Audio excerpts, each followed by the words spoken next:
Oui, parlons, shalom, shalom par là, je voulais aussi parler sur quelque chose donc est très important à retenir.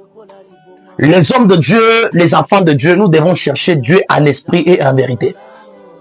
Même les disciples de Jésus-Christ, ils ont posé des questions à Jésus-Christ en disant ceci.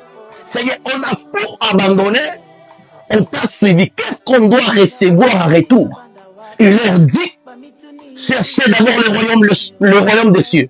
Ce qui est très important aujourd'hui, écoute-moi peuple de Dieu, nous devons prêcher la bonne nouvelle.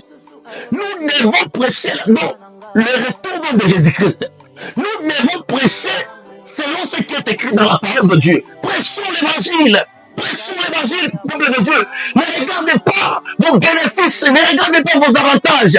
Mais aujourd'hui, ce n'est pas donné à tout le monde. Dans nos églises, là où nous sommes, mais partout là où nous sommes, il y a plusieurs de gens qui se focalisent beaucoup à cause de l'argent, qui se focalisent beaucoup à avoir beaucoup de matériel. Peuple de Dieu, nous devons prêcher l'évangile. Prêchons l'évangile afin que Jésus-Christ revienne dans nos vies. Car la Bible dit ceci. Vous connaîtrez la vérité et la vérité vous affranchira. Ce qui est très important, nous devons prêcher ce qui est écrit dans la parole de Dieu.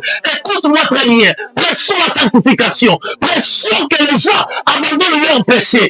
Écoute très bien, il y a des gens, ce sont des fétiches dans nos églises. Ils sont là avec leurs fétiches. Nous devons prêcher la bonne nouvelle. Nous devons prêcher la parole de Dieu afin que les gens changent dans le nom de Jésus-Christ de Nazareth. Écoute-moi très bien. Enfant de Dieu, tu dois changer. Tu dois chercher la foi de Dieu. Tu dois chercher Dieu parce que Dieu mérite dans ta vie. Tu dois chercher Dieu parce que Dieu te voit.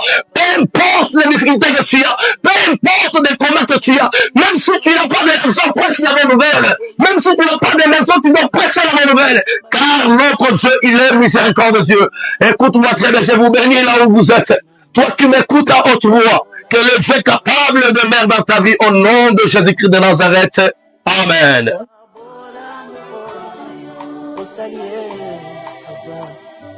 Bakamwenga balobi na banda wapyo bamituni ezapona ninyo baebite